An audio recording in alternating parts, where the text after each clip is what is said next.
তৃণমূল কংগ্রেসে নবীন প্রবীণ দ্বন্দ্ব, কিন্তু সেক্ষেত্রে প্রবীণে সওয়াল করলেন এবার স্বয়ং মমতা বন্দ্যোপাধ্যায়। 60 বছরের যোগ্য লোককে বিদায় দিই না, প্রবীণ নবীন বিতর্কের মাঝে এমনই মন্তব্য মমতা বন্দ্যোপাধ্যায়। সাগর মেলায় প্রস্তুতি খতিয়ে দেখতে গিয়ে এমনটাই বললেন তৃণমূল সুপ্রিমো তথা রাজ্যের মুখ্যমন্ত্রী মমতা বন্দ্যোপাধ্যায়। শোনাবো কি বলেছেন তিনি আজ। আমরা কিন্তু যারা যোগ্য লোক তাদের 60 বছরে বিদায় দিই না, আমরা তাদের কাজকর্ম অভিজ্ঞতা নিয়ে পুরো কাজে লাগাই। এক্ষেত্রে খুব প্রাসঙ্গিকভাবে আমাদের শোনা দরকার অভিষেক বন্দ্যোপাধ্যায় গতকাল তিনি কি বলেছিলেন ঠিক এই বিষয়টা নিয়ে, এই বয়স সংক্রান্ত। শুনুন।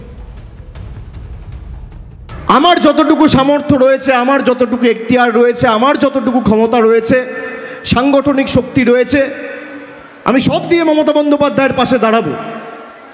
এতে দ্বিমত কোথায়? হ্যাঁ, আমি বলেছি যে বয়স হলে কর্মক্ষমতা কমে। আমি 2 মাস 2.5 মাস রাস্তায় ছিলাম, নবজোয়ার করেছি, আমার বয়স ছিল 36। আমি পারবো রাস্তায় থাকতে 2.5 মাস আমার 70 বছর বয়স হলে? আমার কর্মক্ষমতা আজ যা 56 একটু হলেও তো কমবে। আজকে আমার 36-37 বছর বয়স, 20 বছর পর আমার হয়তো কর্মক্ষমতা একটু কমবে। আরে এটা তো ধ্রুব সত্য, এটা অস্বীকার করার কি আছে? এবার এখানেই প্রশ্নটা উঠছে যে তাহলে কত বয়স হলে, কত বয়স বাড়লে, কতটা পথ পেরোলে তাহলেই এই বিষয়গুলো, এই দ্বন্দ্বগুলো মিটে যাবে। আমার সহকর্মী প্রদীপ্ত এই মুহূর্তে আমার সঙ্গে রয়েছেন সরাসরি। আমি প্রদীপ্তর সঙ্গে কথা বল। প্রদীপ্ত, এক্ষেত্রে এই একটা গানের লাইন আমার খুব কোট করতে ইচ্ছে করছে যে ওই তুমিও ঠিক, যে যা দেখার সে তাই দেখে, যে যা রাখার রাখছে মনে, তুমিও ঠিক আমিও ঠিক, তফাৎ শুধু দৃষ্টিকোণে। এক্ষেত্রে কি কে কোন বয়সকে প্রবীণ বলবেন বা কর্মক্ষম বলবেন আর কে বলবেন না, এটাও কি একটা ওই অন্তর্নিহিত একটা এখানে দ্বন্দ্বেরই আবহাওয়া আবার সামনে আসছে? কি বলবে?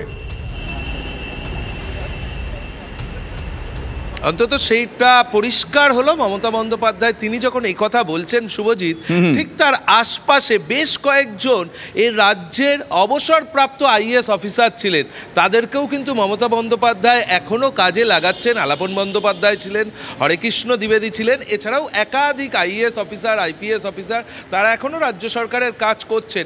এটা মমতা বন্দ্যোপাধ্যায় রাজ্য সরকারের ক্ষেত্রে ব্যবহার করলেন নাকি অভিষেক বন্দ্যোপাধ্যায়কে জবাব দিতে তিনি ব্যবহার করলেন?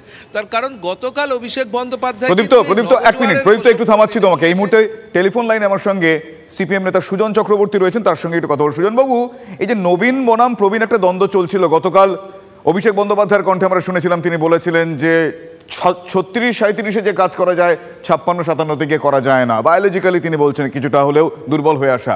আজ তৃণমূল সুপ্রিমো বলছেন যে 60-এও তিনি কাউকে বাদ দেন না। কি বলবেন তাহলে, কতটা পথ পেরোলে বয়স্ক বলা যায়? গতকাল অভিষেক ব্যানার্জি বলেছেন 36 বছর বয়সে উনি নাকি হেঁটে হেঁটে সমস্ত যাত্রা করেছেন। ওটা যে হেঁটে যাত্রা না, এটা সবাই জানেন, হেলিকপ্টার এবং গাড়ির যাত্রা, তার সঙ্গে সঙ্গে তাবু, 300 কোটি টাকার গণখোয়ার যাত্রা। যাই হোক, উনি নাকি হেঁটে হেঁটে সব করতে পেরেছেন। 36 বছর বয়স বলে 70 বছর বয়স হলে কি পারতাম? এইটা উনি তো বললেন মমতা ব্যানার্জিকে। মমতা ব্যানার্জির জন্ম তারিখ হয় 53 সাল, নয় 55 সাল, দুটো জন্ম তারিখ। 53 সাল মানে 70 বছর। উনি মমতা ব্যানার্জিকে বললেন যে আপনি পাচ্ছেন না, আপনি রিটায়ার করুন। আমাকে উপমুখ্যমন্ত্রীর দায়িত্ব বলেছিলেন, দেননি, আপনি রিটায়ার করুন, 70 বছর পারানো সম্ভব নয়, আমি 36, আমি পারবো। এটা কিন্তু প্রকারান্তরে উনি মুখ্যমন্ত্রীকে বলেছে। মুখ্যমন্ত্রী আজকে বুঝিয়ে দিলেন আবার, আসলে তো মুখ্যমন্ত্রী নির্ভর করছেন রিটায়ারদের ওপর। মুখ্যমন্ত্রী তো শূন্যপদ সরকারি প্রচুর, কিন্তু রিটায়ারমেন্টের পরে তিনি পছন্দের অফিসারদেরকে অ্যাপয়েন্টমেন্ট করা বলতে যাবো যায়, পুনর্নিয়োগ করা বলতে যাবো যায়, সেটা আগের চিফ সেক্রেটারি, এখনকার চিফ সেক্রেটারি, তার আগের চিফ সেক্রেটারি, আগের ডিজি, পরের ডিজি, এই সব মিলিয়ে এদের বাইরে উনি যেতে পারছেন না। কারণ ভাইপো অথবা পিসি, আসলে এদের লড়াইটা কিন্তু দিল্লির ঘনিষ্ঠতা কে কত বেশি ছাড়বে। ভাইপো 100 ভাগ ছাড়তে রাজি আছে, ফলে পিসির চাইতে ভাইপোর কাছে বেশি গুরুত্বপূর্ণ এখন মোদী অথবা অমিত শাহ, যদিও মোদীর পয়সা কিন্তু 70 ধন্যবাদ সুজন বাবু। আমার সঙ্গে এই মুহূর্তে টেলিফোন লাইনে রয়েছেন বিজেপি নেতা দিলীপ ঘোষ। দিলীপ বাবু, বারবার আমরা দেখতে পাচ্ছি তৃণমূল কংগ্রেসের অন্দরে যে কোনোভাবেই হোক, সেটা অভিষেক বন্দ্যোপাধ্যায় মমতা বন্দ্যোপাধ্যায় বা অন্যান্য কেউ বারবার এই নবীন আর প্রবীণ শব্দ দুটোর মাঝখানে একটা বনাম, একটা ভার্সেস বসে যাচ্ছে এবং হচ্ছে না, একসঙ্গে নিয়ে তারা কাজ করতে পারছেন না বা ভাবতেও পারছেন না। কি বলবেন? দেখুন, টিএমসির মিডিয়া কভারেজ নেওয়ার জন্য এই ধরনের নেগেটিভ খবরই আসে।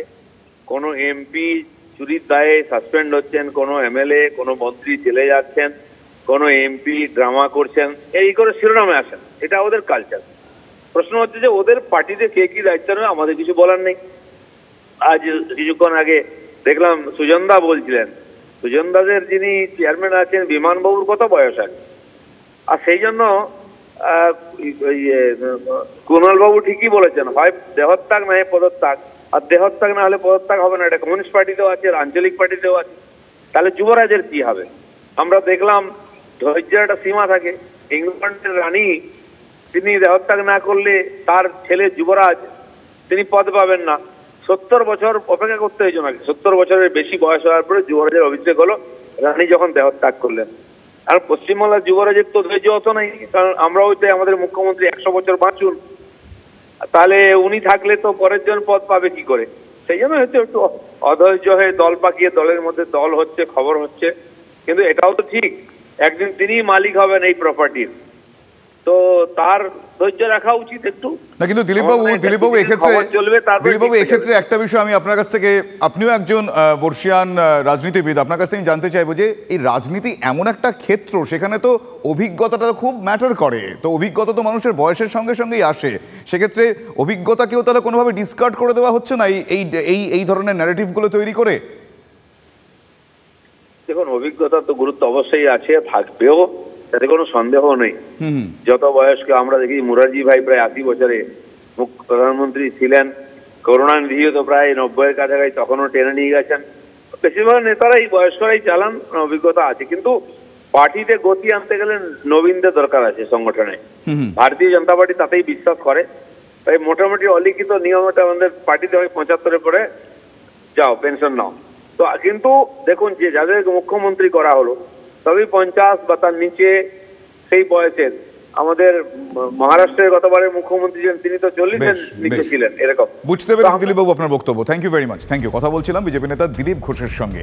আসলে এই বয়স নিয়ে তৃণমূল কংগ্রেসের মধ্যে নবীন প্রবীণ যে দ্বন্দ্ব, সেই দ্বন্দ্বের বিষয়টা আরও একবার প্রকাশ্যে আসে আজ তৃণমূল সুপ্রিমোর কণ্ঠ থেকে উচ্চারিত।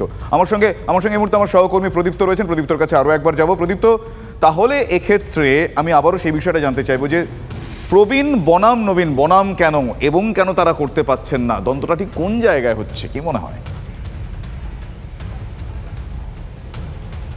দেখো, দল পরিচালনা এবং প্রশাসন পরিচালনা নিয়ে একটা দ্বিমত রয়েছে বলে অন্তত একটা গুঞ্জন রয়েছে এই মমতা বন্দ্যোপাধ্যায় অভিষেক বন্দ্যোপাধ্যায়ের মধ্যে, অন্তত তেমনটাই রাজনৈতিক মহলে কান পাতলে শোনা যাচ্ছে। এবং এগুলো তারই সেই তাদের মধ্যে যে মতান্তর চলছে সেগুলোরই বহিঃপ্রকাশ সামনে আসছে।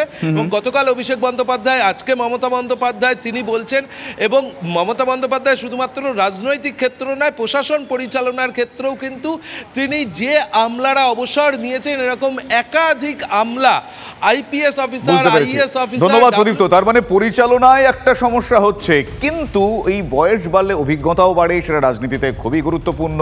এবং নবীনদেরকে নিয়েও চলা, গতকালও আমরা দেখলাম যে ব্রিগেডের যুবদের কিভাবে এগিয়ে দিল বাম নেতৃত্ব। তাহলে এক্ষেত্রে তৃণমূল কংগ্রেসের ক্ষেত্রে তাহলে কি পরিচালনার সমস্যা হচ্ছে না পরিচালকের? সে প্রশ্নের উত্তর সময় বলবে।